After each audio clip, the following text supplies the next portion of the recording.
ಅಪೌಷ್ಟಿಕತೆ ನಿವಾರಿಸೋದು. ಈ ಮಕ್ಕಳ ಭವಿಷ್ಯಕ್ಕೆ ಭದ್ರ ಬುನಾದಿ ಹಾಕುವ ಸಲುವಾಗಿ ಈ ಅಂಗನವಾಡಿಗಳನ್ನು ಸ್ಥಾಪಿಸಲಾಯಿತು. ಆದರೆ ನಿಜವಾಗ್ಲೂ ಈ ಉದ್ದೇಶ ಈಡೇರಿಸುವಲ್ಲಿ ಈ ಅಂಗನವಾಡಿಗಳು ಯಶಸ್ವಿಯಾಗ್ತಿವೆಯಾ? ಸರ್ಕಾರ ಪೂರೈಸುತ್ತಿರುವಂಥ ಈ ಆಹಾರ ಇವರ ಅಪೌಷ್ಟಿಕತೆಯನ್ನು ನಿವಾರಿಸ್ತಿದೆಯಾ? ಈ ಫುಡ್ಡನ್ನು ಯಾವ ರೀತಿ ಇವರು ಸಂಗ್ರಹಿಸ್ತಿದ್ದಾರೆ? ಇದರ ಗುಣಮಟ್ಟ ಹೇಗಿದೆ? ಇದನ್ನೆಂದಾದರೂ ಸರ್ಕಾರಿ ಅಧಿಕಾರಿಗಳು ಚೆಕ್ ಮಾಡಿದಾರಾ? ಚೆಕ್ ಮಾಡಿಲ್ಲ ಅಂದ್ರೆ ಈ ವರದಿ ನೋಡ್ಲಿ.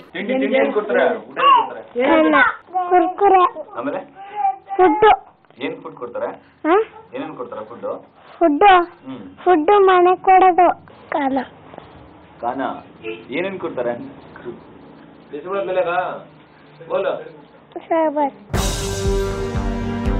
ಅಂಗನವಾಡಿಗೆ ಬರುವ ಈ ಕಂದಮ್ಮಗಳು ಬಡತನದ ಬೇಗೆಯಲ್ಲಿ ಅರಳಿದ ಹೂಗಳು. ಇವುಗಳಿಗೆ ಇಲ್ಲಿ ಸಿಗೋ ಆಹಾರನೇ ಮೃಷ್ಟಾನ್ನ ಭೋಜನ. ಆಹಾರ ಎಷ್ಟೇ ಕಳಪೆಯಾಗಿದ್ರೂ ಮರು ಮಾತನಾಡದೆ ತಿನ್ನುತ್ತವೆ. ಖಾರ ಖಾರ ಇದೆ ಅಂತ ಹೇಳ್ತಾ ಇದ್ದಾರೆ. ಮತ್ತೆ ಇವಾಗ ಈ ಸಲ ಸ್ವಲ್ಪ ಖಾರ ಕಡಿಮೆ ಬಂದಿದೆ. ಮಕ್ಕಳಿಗೆ ಬಾಯಿ ಖಾರ ಆಗುತ್ತೆ ಅಂತ ಹೇಳಿದ್ರಲ್ಲ, ಅದಕ್ಕೋಸ್ಕರ ಇವಾಗ ಪರವಾಗಿಲ್ಲ. ಪಾಪ ಎಲ್ಲ ಬಡ ಮಕ್ಕಳೆಲ್ಲ ತಿಂದು ನಾವು ಕೊಟ್ಟೆ ತಿಂದೆ, ಇನ್ನೇನು ಮಾಡ್ತಾರೆ ಅಲ್ವಾ ಮೇಡಮ್? ಮಕ್ಕಳಿಗೆ ಸರ್ಕಾರ ಬಿಸಿಬೇಳೆ ಬಾತ್ ಪುಡಿ, ಕೇಸರಿ ಬಾತ್ ಮಿಕ್ಸ್, ಕುರ್ಕುರೆ ಹಾಗೂ ಪೌಷ್ಟಿಕಾಂಶ ಪುಡಿ ಪೂರೈಸುತ್ತೆ.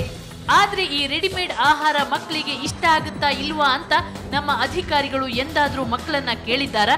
ಕೇಳಿದ್ರೆ ಇಷ್ಟೊತ್ತಿಗಾಗಲೇ ಸರ್ಕಾರ ಈ ಮಕ್ಕಳ ಮೇಲೆ ಹೇರಿರುವ ಈ ಆಹಾರ ಪದ್ಧತಿ ಬದಲಾಗುತ್ತಿತ್ತು. ಈ ಆಹಾರ ಮಕ್ಕಳಿಗೆ ಇಷ್ಟ ಆಗ್ತಿಲ್ಲ. ಇದನ್ನ ಜೀರ್ಣಿಸಲು ಆಗದೆ ಮಕ್ಕಳಿಗೆ ವಾಂತಿ ಭೇದಿಯಾಗುತ್ತಿದೆ ಅನ್ನೋದು ಟೀಚರ್ಗಳ ದೂರು. ಕುರ್ಕುರೆ ತಿಂದ್ರೆ ಕೆಮ್ಮು ಬರುತ್ತೆ. ತಿಂದಾಗ ಮಕ್ಕಳು ತುಂಬಾ ಕೆಮ್ಮಕ್ಕೆ ಸ್ಟಾರ್ಟ್ ಮಾಡ್ತಾರೆ. ರವೆ ಕೊಟ್ಟಿದ್ದಾರೆ, ಅದು ಸ್ವಲ್ಪ ಜಾಸ್ತಿ ತಿಂದರೆ ವಾಮಿಟ್ ಮಾಡ್ಕೊತವೆ. ಒಬ್ಬೊಬ್ಬ ಮಗು ತಿನ್ನುತ್ತೆ, ಒಬ್ಬೊಂದು ಮಗು ತಿನ್ನಲ್ಲ. ಇದು ಮಕ್ಕಳ ಆರೋಗ್ಯಕ್ಕೆ ಪೂರಕವಾಗಿದೆಯಾ? ನಿಜವಾಗ್ಲೂ ಇದು ಅಪೌಷ್ಟಿಕತೆ ನಿವಾರಿಸುವಲ್ಲಿ ಯಶಸ್ವಿಯಾಗಿದೆಯಾ ಅಂತ ಅಧಿಕಾರಿಗಳು ಯೋಚಿಸಿದ್ದಾರಾ? ಖಂಡಿತ ಇಲ್ಲ. ನೇರವಾಗಿ ತಯಾರಿಸಿದಂಥ ಆಹಾರವನ್ನು ಕೊಡ್ತಾರೆ. ಅನೇಕ ಸಂದರ್ಭಗಳಲ್ಲಿ ತಯಾರಿಸಿದ ಆಹಾರ ಎಷ್ಟು ಡೇಂಜರ್ ಅಂದರೆ, ಯಾವಾಗಲೂ ಕೂಡ ಈ ಪೌಷ್ಟಿಕಾಂಶ ಅಂತಕ್ಕಂಥದ್ದು ನಾವು ತಿನ್ನೋ ಆಹಾರದಿಂದ ಬರಬೇಕು. ಆದರೆ ಇವ್ರು ಏನು ಮಾಡ್ತಿದ್ದಾರೆ, ಆಹಾರವನ್ನೇ ಪೌಷ್ಟಿಕಾಂಶಕ್ಕೋಸ್ಕರ ತಯಾರು ಮಾಡ್ತಿದ್ದಾರೆ. ಅದು ಭಾಳ ತಪ್ಪು. ಹಾಗಾಗಿ ಮೂಲಭೂತ ಸೌಕರ್ಯ ನಿಜವಾಗ್ಲೂ ಕೂಡ ಭಾಳ ಶೋಚನೀಯ ಪರಿಸ್ಥಿತಿಯಲ್ಲಿದೆ.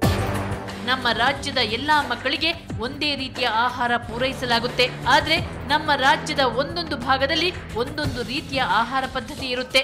ಸರ್, ನೀವು ಕೊಡ್ತಿರ್ತಕ್ಕಂಥ ಆಹಾರವನ್ನು ನಾವು ನಮ್ಮ ಹಳ್ಳಿಗಳಲ್ಲಿ ಹಸು ಕರುಗಳಿಗೆ ಹಾಕ್ತೇವೆ. ಯಾರು ಮಕ್ಕಳು ಅದನ್ನು ತಿಂತಾ ಇಲ್ಲ. ಅದು ಒಂದು. ಎರಡನೇದು, ಯಾಕೆ ಮಕ್ಕಳಿಗೆ ರೆಡಿಮೇಡ್ ಫುಡ್ ಕೊಡಬೇಕು? ಆ ಊರಲ್ಲೇ ಸಿಗ್ತಕ್ಕಂಥ ಬಿಸಿ ಹಾಲು ಅಥವಾ ಹಣ್ಣು, ತರಕಾರಿ ಮತ್ತು ಬೇರೆ ಆ ಒಂದು ಇದನ್ನು ವ್ಯವಸ್ಥೆಯನ್ನು ಬಿಟ್ಟು ಯಾರೋ ಮಾಡಿದ್ದು ಅದನ್ನು ಪಟ್ಟಣ ಕಟ್ಟಿ ಕೊಡಬೇಕಾದಂಥ ಅವಶ್ಯಕತೆ ಇದೆಯಾ ಅಂತಕ್ಕಂಥ ಭಾಳ ಮೂಲಭೂತವಾದಂಥ ಪ್ರಶ್ನೆಗಳನ್ನ ಎತ್ತುತ್ತಾರೆ. ಇನ್ನೊಂದು ಆತಂಕಕಾರಿ ಅಂಶ ಅಂದ್ರೆ ಅಂಗನವಾಡಿಗೆ ಪೂರೈಕೆಯಾಗುವ ಆಹಾರದಲ್ಲಿ ಸೀಸದ ಅಂಶ ಅಪಾಯಕಾರಿ ಮಟ್ಟದಲ್ಲಿದೆ. ಕಳಪೆ ಆಹಾರ ತಡೆ ಕಾಯ್ದೆಯನ್ವಯ ಆಹಾರದಲ್ಲಿ ಸೀಸದ ಪ್ರಮಾಣ ಪ್ರತಿ 100 ಗ್ರಾಂಗೆ 5 ಗ್ರಾಂನಷ್ಟಿರಬೇಕು. ಆದರೆ ಅಂಗನವಾಡಿಗೆ ಪೂರೈಕೆಯಾಗುವ ಆಹಾರದಲ್ಲಿ ಇದು 6.25ರಿಂದ 9.54 ಇದೆಯಂತೆ. ಇದು ಮಕ್ಕಳ ಆರೋಗ್ಯದ ಮೇಲೆ ಗಂಭೀರ ಪರಿಣಾಮ ಬೀರಲಿದೆ ಅನ್ನೋದು ತಜ್ಞರ ವಾದ. ಮಕ್ಕಳು ಬೆಳಿಗ್ಗೆ 9ರಿಂದ ಸಂಜೆ 4ರವರೆಗೆ ಅಂಗನವಾಡಿಯಲ್ಲೇ ಇರಬೇಕು. ಆದರೆ ಇವರಿಗೆ ಹೊಟ್ಟೆ ತುಂಬ ಊಟ ಕೂಡ ಸಿಗುದಿಲ್ವಂತೆ. ಏನು ಮಾಡೋದು? ಬಡವ್ರು ಎಲ್ಲಿಗೆ ಹೋಗ್ಬೇಕು ಹೇಳಿ? ಬಡ ಮಕ್ಕಳೇ ನಾವು ಇರೋರೇ ಬಡವರು. ಇನ್ನು ಎಲ್ಲಿಗೆ ಹೋಗ್ಬೇಕು ಮಕ್ಕಳು ತಗೊಂಡು? ನಾವು ಕೆಲ್ಸಕ್ಕೆ ಹೋಗ್ತಾರೆ, ಊಟ ಇಲ್ಲದ್ರೆ ಬೆಳಗ್ಗೆ ಬಿಟ್ಟು ಹೋಗ್ತಾರೆ. ಮಕ್ಕಳಿಗೆ ಬೇಕಲ್ಲ ಆಹಾರ. ಈಗ ಅವ್ರು ನೋಡ್ಕೊಂಡವ್ರು ಇದ್ರು ತಾನೆ. 4 ಗಂಟೆಗೆ ಇರ್ತಾರೆ, ಹೊಟ್ಟೆ ತುಂಬ ಊಟ ಇಲ್ಲ.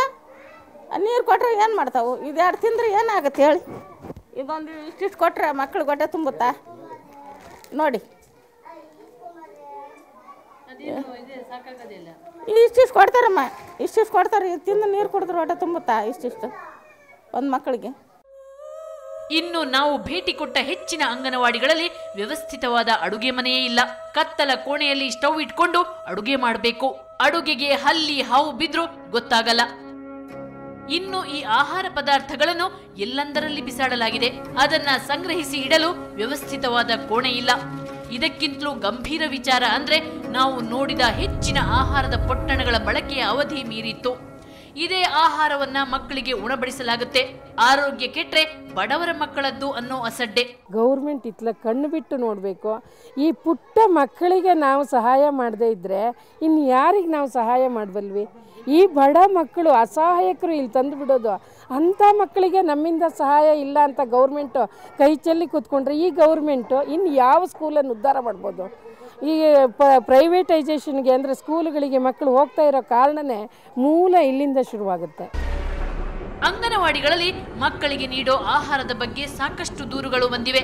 ಆದರೆ ಬಿಜೆಪಿ ಸರ್ಕಾರ ರಾಜ್ಯದ ಅಗ್ರೋ ಸಂಸ್ಥೆಯನ್ನ ನಿರ್ಲಕ್ಷಿಸಿ ಚೆನ್ನೈ ಮೂಲದ ಕ್ರಿಸ್ಟಿ ಫ್ರೈಡ್ ಗ್ರಾಮ್ ಇಂಡಸ್ಟ್ರೀಸ್ಗೆ ಆಹಾರ ಪೂರೈಕೆಯ ಜವಾಬ್ದಾರಿ ನೀಡಿದೆ. ಇದರ ಹಿಂದೆ ಕಮಿಷನ್ ಕರಾಮತ್ತು ನಡೆದಿದೆ ಅನ್ನೋದು ಇವರ ಆರೋಪ. ಇಡೀ ಅಂಗನವಾಡಿಯ ಒಂದು ಆಹಾರ ಪದ್ಧತಿ ಏನಿದೆ ಅದರಲ್ಲಿ ಭಾಳ ದೊಡ್ಡ ಹಗರಣಗಳಿದ್ದಾವೆ ಅಂತ ನನಗನ್ಸುತ್ತೆ. ಬಹುಶಃ ನಿಜವಾಗ್ಲೂ ಸರ್ಕಾರ ಅದನ್ನು ಸರಿಪಡಿಸ್ಬೇಕಂದ್ರೆ ಅದನ್ನು ಒಂದು ರೀತಿ CBI ತನಿಖೆಗೆ ಒಳಪಡಿಸೋದು ಸೂಕ್ತ ಅನ್ಸುತ್ತೆ. ಮಕ್ಕಳಿಗೆ ಕಳಪೆ ಗುಣಮಟ್ಟದ ಆಹಾರ ಸಿಕ್ಕರೂ ಪರವಾಗಿಲ್ಲ, ತಮಗೆ ಮಾತ್ರ ಜೇಬು ತುಂಬ ಕಮಿಷನ್ ಬರಬೇಕು ಅನ್ನೋ ದುರಾಸೆ ಅಧಿಕಾರಿಗಳದ್ದು. ಅಪೌಷ್ಟಿಕತೆಯ ಪಟ್ಟಿಯಲ್ಲಿ ದೇಶದಲ್ಲಿ ಕರ್ನಾಟಕಕ್ಕೆ 11ನೇ ಸ್ಥಾನ. ನೆರೆಯ ಕೇರಳ, ತಮಿಳುನಾಡು ಮತ್ತು ಆಂಧ್ರಪ್ರದೇಶದಲ್ಲಿ ಅಂಗನವಾಡಿ ಅತ್ಯಂತ ವ್ಯವಸ್ಥಿತವಾಗಿ ನಡೆಯುತ್ತಿದೆ. ಆದರೆ ಕರ್ನಾಟಕದ ಅಂಗನವಾಡಿಗಳು ಅವ್ಯವಸ್ಥೆಯ ಆಗರವಾಗಿವೆ. ಈವನ್ ತಮಿಳುನಾಡಿನಲ್ಲಿ ತುಂಬ ಚೆನ್ನಾಗಿ ಅವರು ಕೇರಳದ ಪಾಠಗಳನ್ನ ಕಲ್ತ್ಕೊಂಡು ಇಂಪ್ರೂವ್ ಮಾಡ್ಕೊಂಡಿದ್ದಾರೆ. ಕರ್ನಾಟಕ ಆಂಧ್ರಗಿಂತ ಹಿಂದುಳಿದಿದೆ. ನಮಗೆ ನಮ್ಮ ಅಕ್ಕಪಕ್ಕದಲ್ಲೇ ಕೇರಳ, ತಮಿಳುನಾಡು ಇದ್ದರೂ ಕೂಡ ನಾವು ಅವರಿಂದ ಯಾವುದೇ ಪಾಠ ನಾವು ಕಲ್ತಿಲ್ಲ. ಪ್ರಾಥಮಿಕ ಪ್ರೌಢಶಾಲಾ ಮಕ್ಕಳಿಗೆ ಸರ್ಕಾರ ಬಿಸಿಯೂಟ ನೀಡುತ್ತೆ. ಇದನ್ನೇ ಯಾಕೆ ಸರ್ಕಾರ ಅಂಗನವಾಡಿ ಮಕ್ಕಳಿಗೂ ವಿಸ್ತರಿಸಲ್ಲ ಅನ್ನೋದು ಶಿಕ್ಷಣ ತಜ್ಞರ ಪ್ರಶ್ನೆ. ನಮ್ಮ ಸರ್ಕಾರಗಳಿಗೆ, ಅಧಿಕಾರಿಗಳಿಗೆ, ಜನಪ್ರತಿನಿಧಿಗಳಿಗೇನೋ ಈ ಮಕ್ಕಳ ಬಗ್ಗೆ ಆಸಕ್ತಿ ಇಲ್ಲ. ಆದರೆ ಈ ಸಮಾಜದಲ್ಲಿರುವ ಸಂಘ ಸಂಸ್ಥೆಗಳಿಗೆ, ಸ್ಥಳೀಯರಿಗೆ, ಸ್ಥಳೀಯ ಮುಖಂಡರಿಗೂ ಕೂಡ ಈ ಮಕ್ಕಳ ಬಗ್ಗೆ ಯಾಕೆ ಜವಾಬ್ದಾರಿ ಇಲ್ಲ? ಅವರು ಕೂಡ ಇದರಲ್ಲಿ ಪಾತ್ರದಾರರಲ್ವಾ? ತಿಳಿಯೋಣ ಬ್ರೇಕ್ನ ನಂತರ.